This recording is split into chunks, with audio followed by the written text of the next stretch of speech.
Halo, opening gue isinya halo terus, tapi gak ada yang jawab.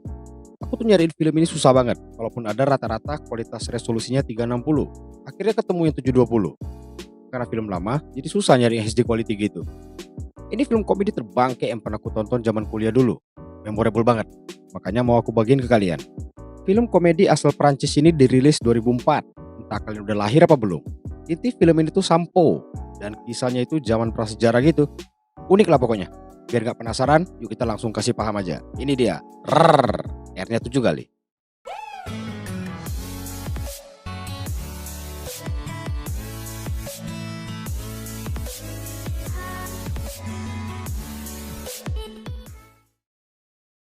Mei 1969, 1 mil dari perbatasan Laos.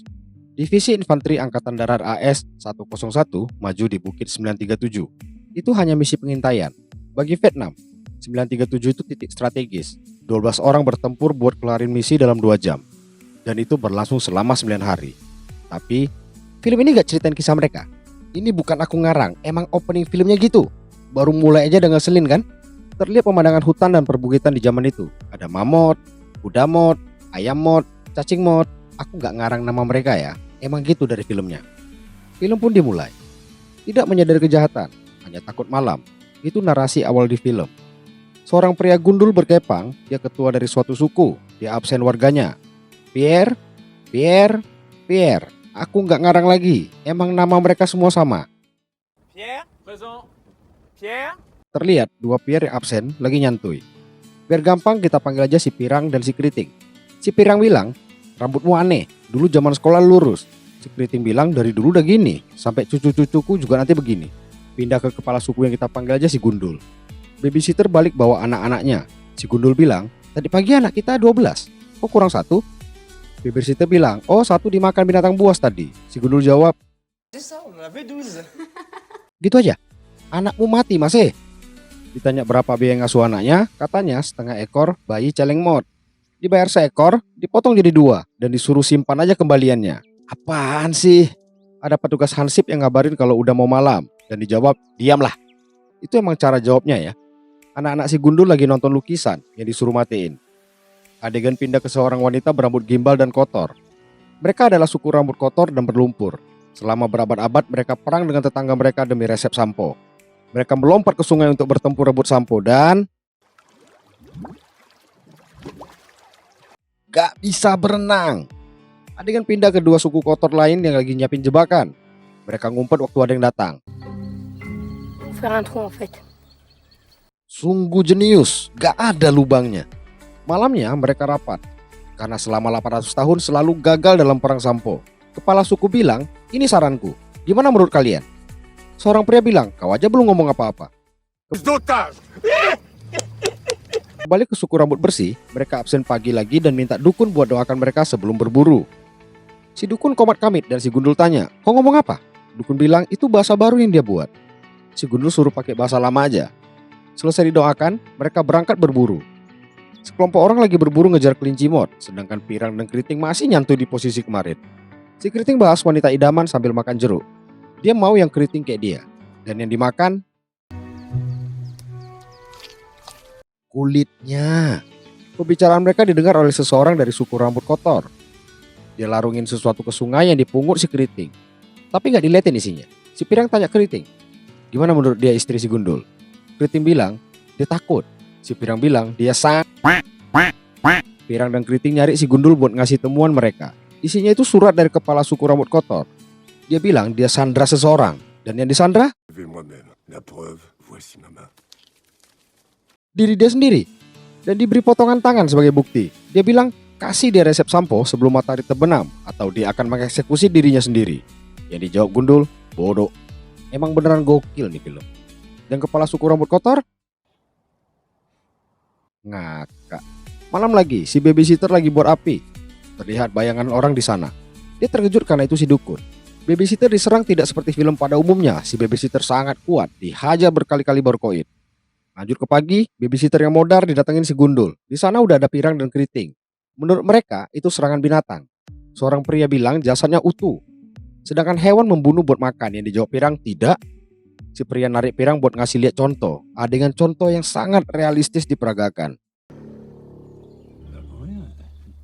Pirang pun diam. Muncul seorang jenius yang bilang kalau bukan hewan yang bunuh, mungkin tumbuhan. Wow, jenius. Si Gundul suruh kubur jasadnya. Tiba-tiba muncul dukun yang bilang kalau dia dibunuh manusia. Si dukun ngasih bukti di TKP ke mereka. Dan entah kenapa Gundul ajak tukeran posisi masing-masing. Dia bilang ini namanya kejahatan. Si Gundul ini yang pertama nemuin frasa kejahatan di dunia. Si Gundul suruh mereka buat nyari siapa pelakunya. Adegan pindah ke suku rambut kotor. Kepala suku baru bikin rencana buat dapat sampo. Dia gunduli seekor domba dijadikan pakaian buat anaknya sebagai penyamaran. Dia disiapin buat goda si keriting yang pengen punya pacar keriting. Terlihat domba yang habis cukuran malah jadi jangan-jangan selama ini lanjut. Si gadis kita panggil aja Bunga berangkat menuju suku bersih. Suku bersih lagi dikumpulin. Gundul suruh mereka ngaku siapa yang bunuh babysitter. Dukun bilang pembunuhnya pasti bawa tongkat. Semua bertongkat. Mulut babysitter dijahit. Pasti penjahit yang punya tongkat. Gundul ngirim 2 orang buat ngecek dan dikasih waktu 3 hari. Padahal perjalanan ke sana juga 3 hari. Pulang pergi 6 hari. Mereka berdua anggap cuma disuruh pergi gak disuruh balik. Logika yang wow sekali. Kemudian mereka main bola rusa. Ini voli zaman batu. Pertandingan berjalan kacau sekali sampai aku yang nonton bingung sendiri. Waktu istri Gundul servis karena tenaganya yang overpower, bola rusa sampai ke hutan dan si keriting pergi ambil. Rusa ditemuin dan pose yang sangat menantang sekali. Keriting jatuh cinta pada pandangan pertama. Dia menggoda si Bunga dengan sangat uhui sekali. Karena lama, Pirang dan lainnya disusulin dia. Dia ngenalin Bunga ke mereka. Si dukun datang dan tanya dia dari suku mana. Dia bilang dia dari suku ujung bumi di mana orang jatuh. Semua sukunya jatuh kecuali dia. Dengar itu mereka mau balik main lagi. Keriting bilang dia harus tinggal sama mereka. Kalau enggak dia jatuh juga kayak sukunya. Gundul bolehin tapi gantinya satu orang diusir. Pergantian pemain gitu. Bunga diantar ke tempat tinggal barunya, gua angker bekas babysitter. Sebelum Keriting pergi, Bunga ajak dia keramas. Dalam bayangan Keriting, dia takut ketahuan kalau rambut Keritingnya itu gak alami. Dia pun nolak. Paginya, Pirang nemuin orang tuanya. Dia mimpi buruk. Dia mimpi punya rambut hitam. Waktu tanya apa ada susu bison mod, papanya bilang udah dihabisin. Pirang pun pergi karena merasa asing di rumahnya sendiri. Mamanya bilang ke papanya, udah waktunya kasih tahu dia sebenarnya. Papanya bilang belum waktunya. Kini Keriting nongki bareng Pirang bawa Bunga. Karena memiliki jari yang sama, dia ajak Bunga menikah. Sungguh alasan nikah yang masuk akal. Bunga minta sampo, belum dijawab kapan dikasih, Gundul datang dan ajak mereka pergi. Di jalan, Pirang bilang jangan kasih sampo ke orang yang baru kamu kenal. Seenggaknya investasi benih dulu di perutnya. Pindah ke seseorang yang lagi gali sesuatu. Dia nemuin kaki. Waktu dia lihat itu kaki dukun dan menjelang malam, Hansip patroli ngasih info. Dia sampai ke gua si penggali tadi. Karena gak ada jawaban, dia masuk ke dalam. Dia lihat sesuatu. Waktu mau keluar karena udah gelap, dia tunggu dulu di gua. Besoknya dia kebangun karena dilempari oleh bocil-bocil. Dia lapor ke Gundul kalau ahli gali mereka korbannya. Mereka pergi menuju guanya. Dukun udah di sana. Jasad juga dijahit mulutnya. Gundul minta Keriting dan Pirang buat cari pelakunya.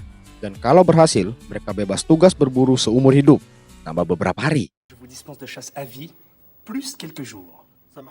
Dan mereka menjadi detektif pertama di dunia. Mereka menghajar dukun dan bilang kami tahu kau pelakunya. Ternyata itu cuma latihan. Mereka berangkat bertugas mencari pelaku. Mereka menanyai si Hansip mengenai kronologi. Pirang tanya, ada yang aneh? Hansip bilang dia lihat orang lari dan ingat punggungnya. Pirang bilang panggil semua yang punya punggung. Si Bunga masih sibuk sama samponya. Para tersangka dijejerin karena Hansip takut dia dikenali. Dia disuruh cek dari balik batu. Yang udah jelas gak bakal kelihatan apa-apa. Batu disuruh geser.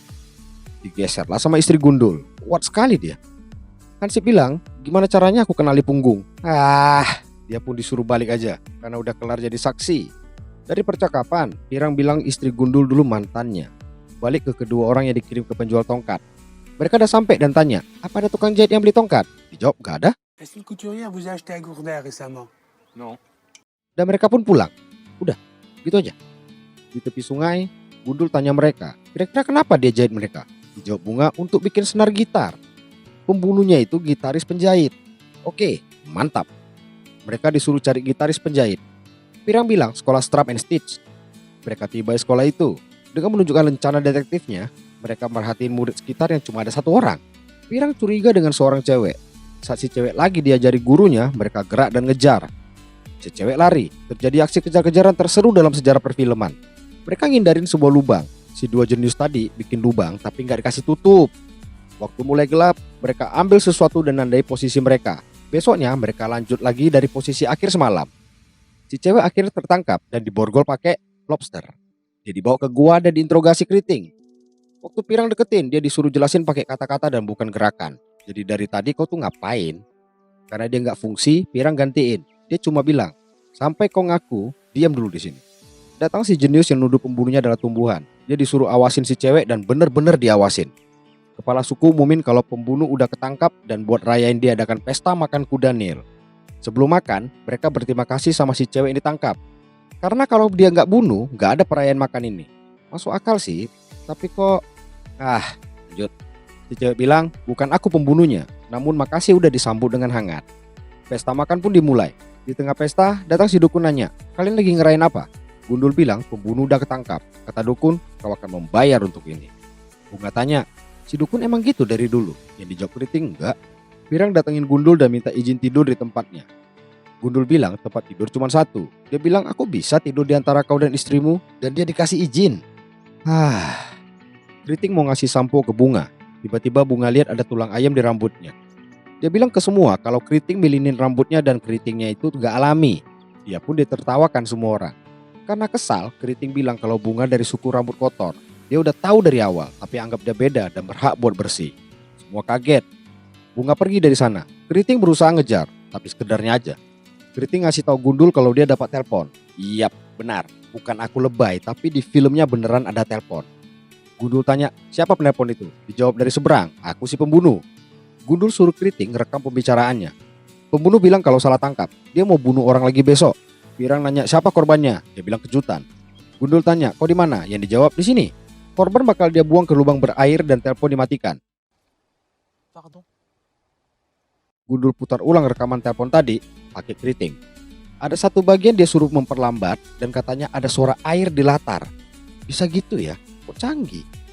Mereka mau ngintai rawa besoknya. Datang si Hansip yang kecewa. Sebagai saksi, dia ditinggalin gitu aja. Dia sedih.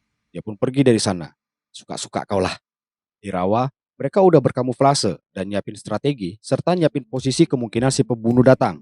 Di tengah pengintaian, datang kepala suku Kotor dan Bunga.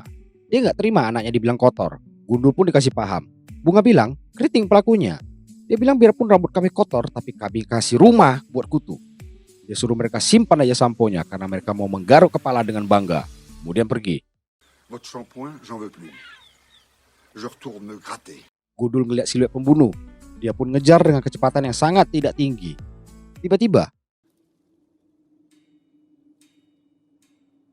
kenapa ada Carrefour? Gundul masuk ke dalam. Dia ngecek mesin cuci dan datang seorang staf yang jelasin produk. Ditanya apa Gundul baik-baik aja. Dia malah teriak dan... Ça va, chef? Semua ini cuma mimpi. Pirang ngasih tahu kalau pembunuh ngabarin dia nggak jadi datang karena mau buang air besar. Gundul marah-marah nggak jelas dan pulang mau tidur. Gundul bangun diikuti. Oke. Pirang pergi keluar dan lihat seorang bocah yang kena body shaming anak-anak lain. Dia pun motivasi anak itu. Tuh bocah malah maki dia dan digaploklah si bocah. Bocah itu pergi masuk ke dalam kabut. Si Pirang teringat sesuatu. Iya. Itu mobil zaman batu. Ada babysitter dan si Ali Gali bersama Pirang dan istri Gundul. Mereka ngebut dan yang ditabrak adalah guguk mod si dukun. Oh jadi ini penyebabnya. John Wick sekali ya. Pirang laporin ke Gundul. Dia bilang korban berikutnya adalah dia atau istrinya.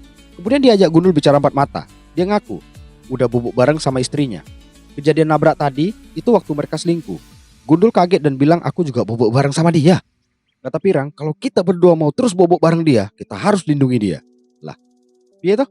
Mereka berlari nyari istrinya, ketemu dua orang yang dikirim tempo hari. Mereka lapor, gak ada penjahat yang beli tongkat. Gundul ceritain kejadian selama mereka gak ada. Pirang balik dan bilang mereka harus cepat, geraklah mereka. Terlihat, istrinya udah diincar dukun. Waktu dukun bersiap fatality, akhirnya jebakan dua jenius suku Kotor itu berhasil. Tertangkap sudah pembunuhnya. Dia pun jadi tontonan warga dan ditinggalin di lubang itu. Gundul berterima kasih sama suku Kotor. Jebakan mereka nyelamatin istrinya. Suku kotor dihadiahi sampo. Muncul keriting yang berenang menuju bunga. Guy, je te aime. Bunga nanya papanya, dia bilang keriting jelek, tapi semua bisa diatur asal tutup mata. Karena istrinya seekor monkey moth. Pindah ke dukun, dia lihat ada batang pohon di sana. Balik lagi ke sungai, suku kotor diajak mandi dan keramas. Dukun lagi, dia untai rambutnya buat kabur dari lubang. Setelah berkeramas ria, rambut mereka gak gimbal lagi dan semuanya berwarna pirang. Si pirang yang entah ilham dari mana, tahu kalau kepala suku kotor itu papanya. Bunga adalah adiknya, dan Maman? si monkey moth mamanya. Akhir film, dilihatin dukun berhasil keluar dari lubang, tapi dimamamlah dia sama Dinomod dengan CGI kelas Hollywood. Tamat. Komedi yang sangat absurd, tapi beneran terhibur itu loh nontonnya. Biarpun filmnya ngawur, tapi esensi dari film komedi kan bikin orang ketawa. Imajinasi pembuat film ini layak dipertanyakan kewarasannya. Bisa kepikiran loh bikin film kayak gini. Kalian harus nonton sendiri film ini, karena setiap scene itu mengandung komedi. Jadi aku agak susah mau alurin. Buat yang pengen linknya, boleh DM ke Instagramku di @fdj.plot. Ntar aku kasih linknya. Silakan komentar gimana filmnya. Jangan lupa buat subscribe dan like kalau terhibur. Aku bakal rutin update film-film lainnya minimal 2-3 film tiap minggu. So nyalain juga loncengnya biar ada notif. Sekian film R-nya 7 kali. Sampai jumpa di video selanjutnya. Aku FDJ, mohon undur diri and thank you for watching.